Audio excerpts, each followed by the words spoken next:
بسم اللہ الرحمن الرحیم۔ اس کلپ میں ہم کوفیوں کے خطوط کے بارے میں سماعت کریں گے۔ کوفہ شہر کی بنیاد اس وقت پڑی جبکہ سن 14 ہجری سے 16 ہجری تک قادسیہ وغیرہ میں فتوحات کے بعد مسلمانوں کی فوج نے عراق میں سکونت اختیار کی اور مدائن کی آب و ہوا ان کے موافق نہ ہوئی،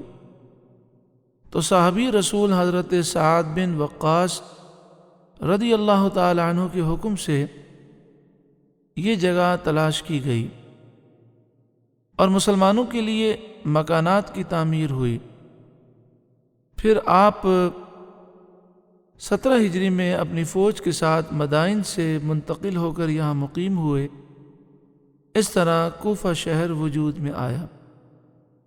حضرت علی رضی اللہ تعالیٰ عنہ کے زمانے ہی سے کوفہ آپ کے محبوں کا مرکز تھا۔ وہاں کے لوگ حضرت امیر معاویہ رضی اللہ تعالیٰ عنہ کے عہد خلافت ہی میں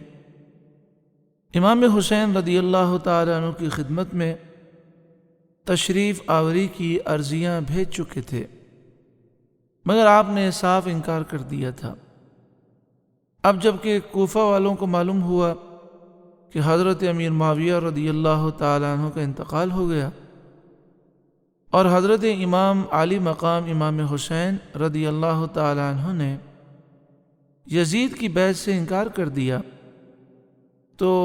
بروایت تاریخ طبری سلیمان بن سرد کے مکان میں وہاں کے محبان علی جمع ہوئے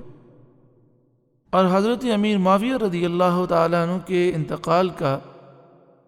ذکر کیا گیا۔ پھر سلیمان بن سرد نے سب سے کہا کہ حضرت معاویہ رضی اللہ تعالیٰ عنہ کا انتقال ہو گیا ہے اور حضرت امام حسین رضی اللہ تعالیٰ عنہ نے یزید کی بیعت سے انکار کر دیا ہے اور مکہ معظمہ چلے گئے ہیں۔ آپ لوگ ان کے اور ان کے باپ حضرت علی کے محب ہیں، اگر ان کے مددگار بن سکتے ہیں اور ان کے دشمنوں سے جنگ کر سکتے ہیں تو ان کو تشریف آوری کے لیے خط لکھیں، اور اگر کمزوری یا بزدلی کا اندیشہ ہو تو دھوکہ دے کر ان کی جان کو خطرے میں نہ ڈالیں۔ سب نے بیک زبان کہا کہ ہم ان کو دھوکہ نہ دیں گے، بلکہ ہم ان کے دشمنوں سے لڑیں گے،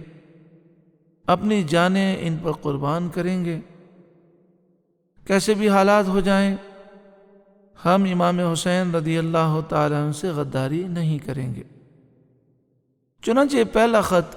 جو ان لوگوں کی طرف سے لکھا گیا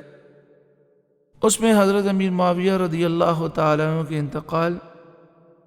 اور یزید کی ولی عہدی کا ذکر کرنے کے بعد تحریر کیا گیا کہ ہمارے سر پر کوئی امام نہیں ہے، آپ تشریف لائیے، خدائے تعالی آپ کی برکت سے ہمیں حق کی حمایت نصیب فرمائے۔ یہ پہلا خط عبداللہ بن سبیع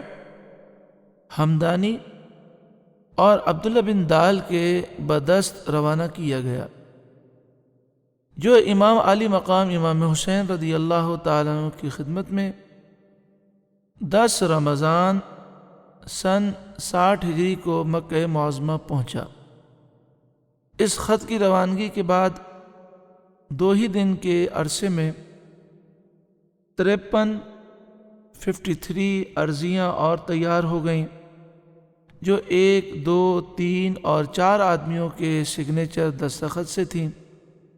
یہ سارے خطوط 3 آدمیوں کے ہاتھ ارسال کیے گئے۔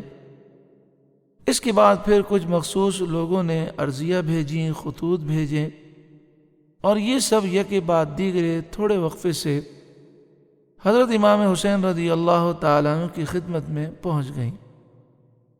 اگلی کلپ میں ہم یہ سماعت کریں گے کہ حضرت امام حسین رضی اللہ تعالیٰ عنہ نے کوفہ کے لیے حضرت امام مسلم بن عقیل کو کیوں روانہ فرمایا۔ اللہ تعالیٰ امام حسین اور شہدائے کربلا کے صدقے میں ہمیں دونوں جہاں کی خیر، عافیت و سلامتی نصیب فرمائے، آمین بجاہ سید المرسلین صلی اللہ علیہ وآلہ وسلم۔